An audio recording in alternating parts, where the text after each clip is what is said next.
This is the Cedar Creek Church Living It Out podcast, a midweek reminder where we discuss key takeaways and principles from the weekend message to help you live out the truth that you matter. Welcome to the Living It Out podcast. My name is Kelly Pagel. With me today, Daniel Rose. Daniel, welcome. Good to have you back. Thanks for having me. It's always a joy to be back and hanging out with you and having some great conversations. Yeah, always. It is fun. And listeners, thanks so much for tuning in today. We have a great conversation as we talk about our second week of scary things that God asks us to do. And Andy taught this weekend. So if you didn't get a chance to see it, always we recommend that you go back and watch that. But scary things. Andy talked about things that scare him. Do you have things that scare you, Daniel? So I was saying before we started recording, you kind of told me that you were going to ask this question, and I spent a lot of time thinking about it. I was like, what am I afraid of? What's a fear that I have? And I came up with, I think, two that are kind of fears that would make sense. So the first one is, I don't know if I'd say it's a fear, but I'm really uncomfortable around bugs. Like I know Andy showed the picture of that really big centipede thing.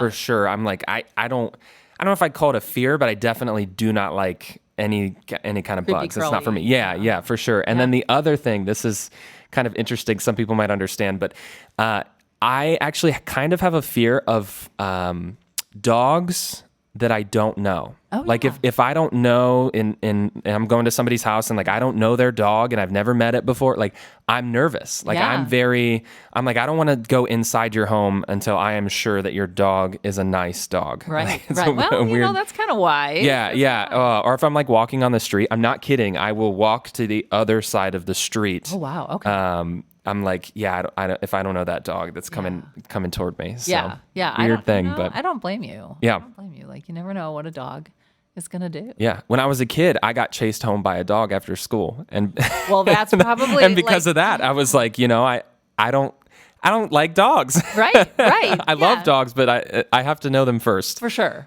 Yeah. Oh, interesting. That's really interesting. And kind of looking as to the why of that, I think is intriguing too. Oh, yeah. Why we have that. I mean, sometimes we just have fears that we can't put our finger on why that is. But yeah, for sure. That was it. I was with my friend and this is not great, but I was faster than my friend, which was good for me in that moment, but not so good for him. So yeah. Wow. That's a not a great story, but I mean, it's an interesting story. Hey, we're talking about scary things. We got to talk about, and I happen to know where one of my fears comes from. So if you've ever been chased home from school by a dog, you get it too, probably. Yeah, probably. It makes me think of my nieces and nephews, and I don't know if they had an issue, but I will never forget that we were over visiting, and they were on the playground, and they saw a dog in the distance, and I think something must have happened because the next thing I know, they were up at the top of the slide, and they. They were not coming down. So, I mean, God redeemed that. They had their own dog at some point later in their life. But, they still aren't real big fans of dogs they don't know. So, dogs are big and kids are little. So I get that, and that kind of sticks with us. Yep. So bugs and dogs I don't know. That's my fears. I hear it. Yeah, I'm not. Do you have fears? Depends on the bug. I'm not a bug fan. Spiders in particular are not my favorite. Yeah. And heights, and I can't put my finger on that. I will go out. I was with my son, and there was this like lookout tower, and walking up, like it was a little sketchy. It was like I was hanging on. I mean, I'm sure I looked like a wimp. I made myself do it, but and especially if the stairs have like space in between, like I'm not gonna fall through. But I get wobbly and kind of like woozy, and I don't exactly know why. But it's interesting. So I don't know. We talked about jumping out of airplanes, and I think it's a very cool idea. Like in theory. I just don't know how I'd get out of the plane. That's so funny. That's fair. It's interesting. But, well, anyway, let's talk a little bit about Andy's message on scary things. And why don't you give us a quick recap, and then we'll dive into some of it. Yeah, so Andy's message this weekend was kind of focused around the Great Commission in the book of Matthew. So if you don't know, I have it here, and I'm going to read just kind of what it says. So it's in Matthew 28, verses 18 through 20. And it says, Jesus came and told his disciples, I have been given all authority in heaven and on earth. Therefore, Therefore, go and make disciples of all nations, baptizing them in the name of the Father and the Son and the Holy Spirit. Teach these new disciples to obey all the commands I have given you, and be sure of this, I am with you always, even to the end of the age. So this is kind of, again, it's this great commission that Jesus gave to his disciples right before he kind of ascended to heaven. And it was just a charge of like, hey, go make followers of me. Go make disciples. Go help people learn the way of Jesus, the way of God, the Christian faith. And it's kind of one of the things that pushed the disciples to, kind of help people get to know Jesus more. So Andy's bottom line was the method for God's message is the church.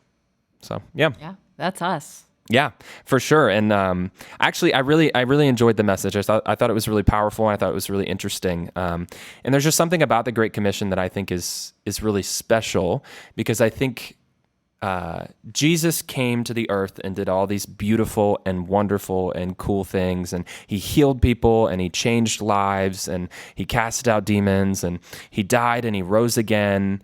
And there was so much that Jesus did, but he still gave us the ability to also participate in his work, which I thought was really special. So I always love learning and seeing a message about the Great Commission because of that specific thing. It's like he still entrusted us with some of the mission of what he came to do and is doing in this world today. Yeah, yeah. He that entrusted. I love that word that you used.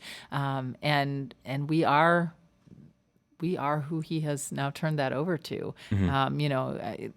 Andy used the word the church, which I think sometimes it's tempting to be like, oh yeah, the building or the pastor, but it was us, each individually and collectively.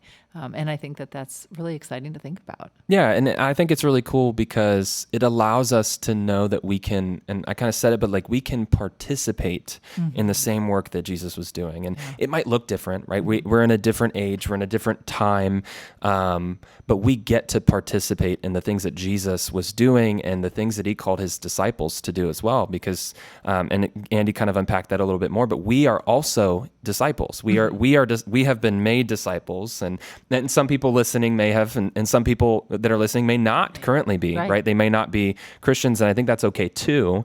But as Christians, we can know we get to participate in that. And we get to participate in Jesus's mission and the work that he did, kind of alongside him, which is cool. And he is with us as well. Exactly. So. Yeah, that is really exciting to think about.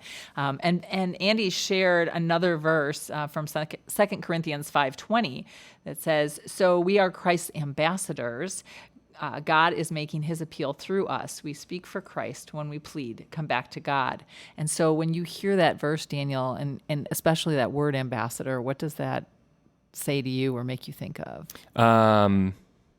The term ambassador to me, I think of like the political role, like an ambassador of a country, right? And like the ambassador that is sent to a country to kind of represent wherever you're from to that place. Yeah. And it makes me think of like we get a level of representing or representative authority over like, hey, we are a part of God's kingdom. And this can sometimes feel like pressure for some people, or for other people, it's like, that's a blessing that God is willing, again, to trust us with that. But I think it's really cool to know like we are representing God and Jesus to the world. We're representing the nation, the kingdom of God to the people around us. And no matter, again, you could go to any church, you could go to any space, but when you declare the name of Jesus and you're like, I'm a Jesus follower, you are an ambassador. You are representing him to people that do not follow him, which is, again, some ways a blessing, some ways there can be pressure around that too. Yeah.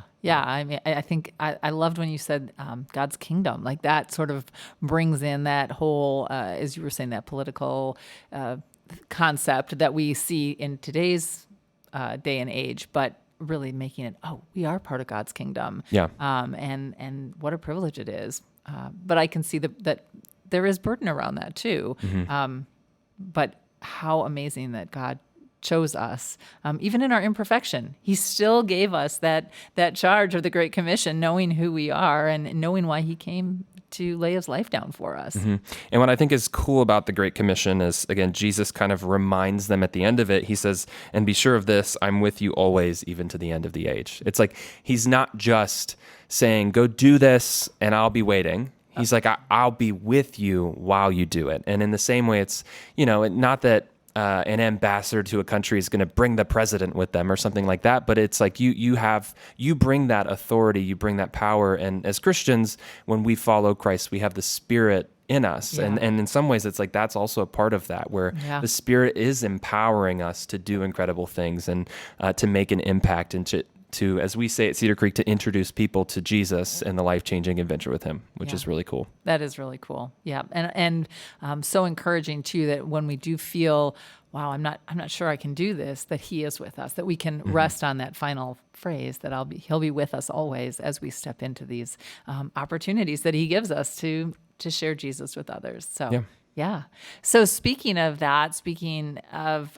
introducing people to Jesus, is this something that is easy for you to do, and has it always been easy, or has it been something that's grown as you've grown in your faith?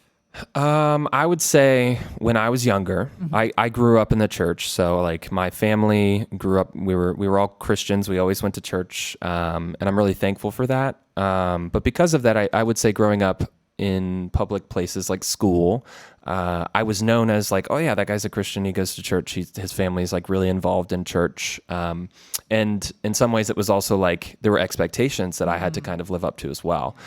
So for me, it was kind of difficult at points, especially when I was younger, because it felt like sharing the gospel was something that was almost expected of me, in the sense that even from my peers, they were like, oh, like if he invites me to church, saw that coming. Like that's Daniel. He's the guy that goes to church. Like, and so sometimes it would almost be harder. But I would also say for me, there's always that social feeling of nervousness. You're like, I don't know if I can really invite someone. Like, is that weird? Like, are they going to respond well? And they get nervous about it. You get nervous about it, and we feel anxious about it, because it's like you get that feeling in the pit of your stomach, like, oh, what if this hurts my relationship with that person? What if this hurts and when I was in school, one of the big things I would think is, what if this hurts my reputation, right? What if this doesn't go well, and then I'm maybe not so much, not as popular, or not seen as well thought of. So yeah, I would say at first it was harder. I would say now it's not something I necessarily struggle with. And I've learned not to feel pressure either. So I'd say I'm definitely in a healthier spot when it comes to introducing people to Jesus, like inviting people to church, evangelizing to people, telling them about my faith. It's slowly become easier for me. Okay. Yeah. Yeah. So that makes me think of two questions. One is, when you were in school, high school or grade school, and you made those asks with that, what's going to happen in the pit of your stomach, like what generally happened? I would say it just depended. There were some of my friends that came to church with me, and it was great. And I loved having them there. And I don't know if any of them, like thinking back, I don't know if really any of them, like, I don't know if they're still involved in church. I'd have to follow up with some of those people and see. But just having them there was a blessing. It was really cool to just see them growing in their faith and engaging with God, even on a surface level, just showing up to church for the first time. So most of the time, it actually didn't didn't really go wrong. I can't think of a situation where it did. I mean, that was going to be my one of my other questions was there ever a time that it completely backfired? And no. Yeah, I don't think there were a lot of situations. I would say for me, the ones that felt the weirdest, this is funny, were the moments when I would ask somebody to church and they were like, well, actually, I already go to a different church. I was like, oh, that's weird. Like I don't know what to say.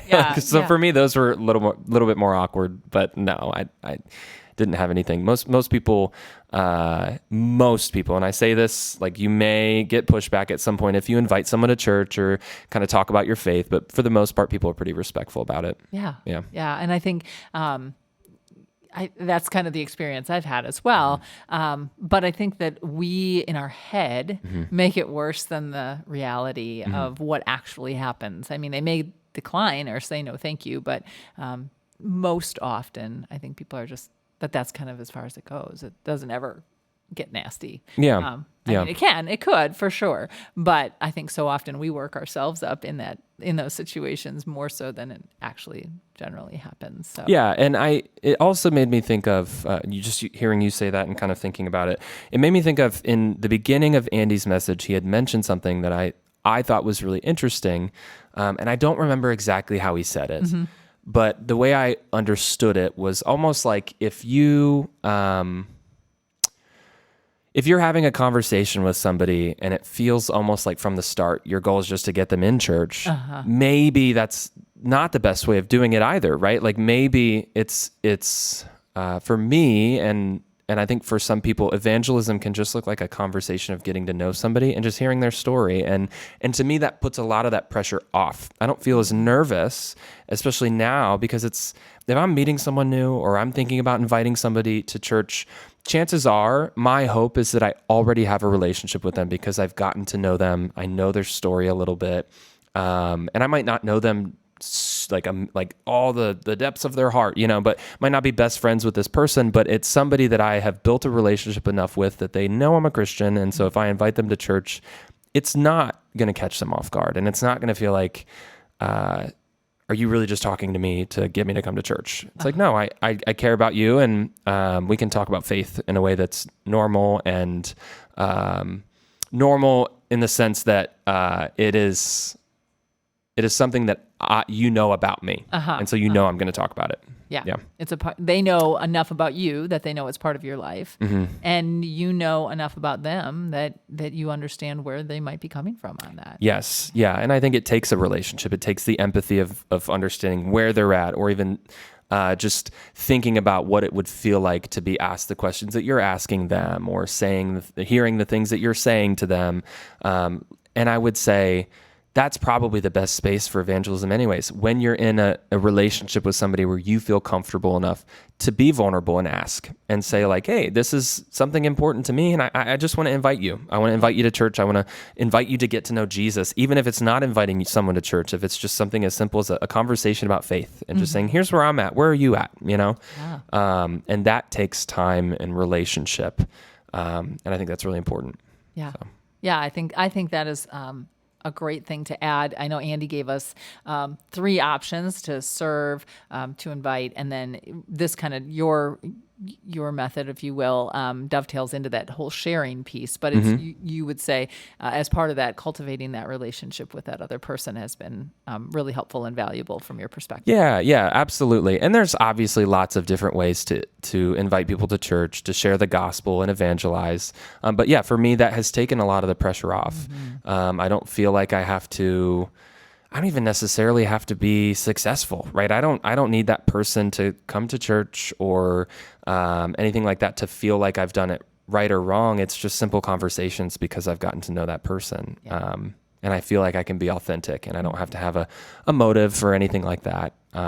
So that's been helpful for me. Yeah. Just caring about getting to know that person. And the conversation go from there. Mm-hmm. Absolutely. Yeah, that's great. I think that does take the pressure off of feeling like it's something we have to do. And it's really just genuinely caring about and loving people and getting to know them. And then you can offer Jesus as, if they don't already know him. Mm-hmm. And in relationships, I think you have an opportunity to do those 3 things, right? Like Andy had kind of said, serve, invite, and share. And I think if you're you have a relationship with somebody, you can serve them, you can invite them, you can share the message with them, you can do all of those things, and it feels a little bit more authentic. It feels like you can do it because it's you, and you're like, I know this person that I'm with, and I don't have to hide anything. But I also get to share, and I get that space to do it. Yeah, that's great. That is really wonderful.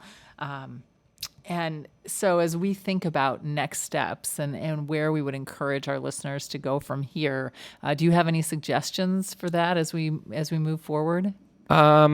Yeah, I mean, do you mean next steps just in general, like opportunities to maybe invite? Or I would say like the big ones coming up here at Cedar Creek would be things like Hollow Weekend, at the movies. Those are great chances to invite people because they're unique church experiences that look different than just a regular church experience. They are unique, and they're designed to help people who might be newer to Christianity or the faith, just to see like we can have fun and still learn about God and do that authentically. We can still be our church. We could still be Cedar Creek. We could still do what we do, but we can also have some fun while we do it. And so I would say Halloween weekend at the movies are big ones.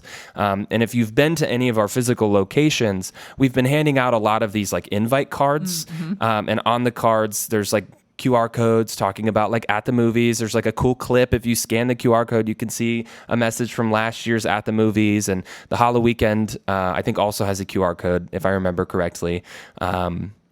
But those are really easy invitation opportunities. You could slip that in someone's mailbox. You could go over to your neighbor's house and just slip it in their mailbox, or hand it to somebody and just say, hey, I'd love to see you there. Again, it also just it can take that relationship of knowing like, okay, if I know my friend doesn't go to church or doesn't know God, but they love movies, this is it. Like here's, hey dude, I know you love movies. Like I'd love to see you there. I'd love to invite you to come see how we watch movies as a church and learn about God from them. Exactly. So I would say, yeah, those are really awesome experiences, as well as like Christmas is coming up. I know like some people are like, what? Christmas is coming up. It is. Yeah. And here shortly. It's coming up quickly. And that's another easy invite where a lot of people will go to church at Christmas time.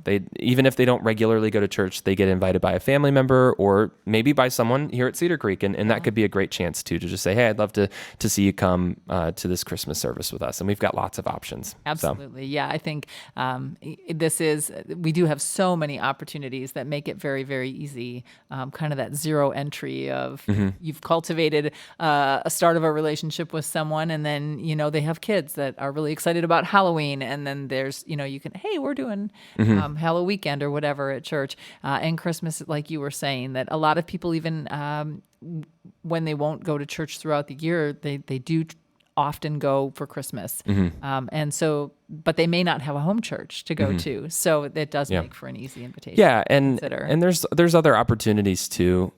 Some people feel more connected to God. And again, Andy, one of the things that he offered was saying serving. We've got things like Second Saturday Serve at the second Saturday of every month, where we serve our community. And I know some people who were not Christians, and then they served alongside the church and they saw how God worked practically, in the moment. And they were like, wow, that like this faith thing is a lot different. And they slowly became Christians because of the simple fact that they were serving alongside their friends. Yeah. So that's another great opportunity. We've got a couple of those coming up as well. So every campus is going to have different things that they're doing. But they're just really, again, easy invite opportunities for someone to actually, in some ways, participate in the work of Christ, even if they're not a Christian, right? The things that we're called to do as a church and the ways that we're called to serve, they can do that and have fun and enjoy it. And that could probably change some lives too. So I'd say that's another great opportunity to introduce people to Jesus as well. Yeah. Yeah, those are great. I love it. Well, listeners, I hope that you've enjoyed this conversation. Daniel, I know I've had a lot of fun talking with you and learning from you. And so thank you so much for taking your time today and being on the show. And listeners, we always appreciate having you. So I hope this time has reminded you that you matter and helps you to live it out through your week. Have a great day.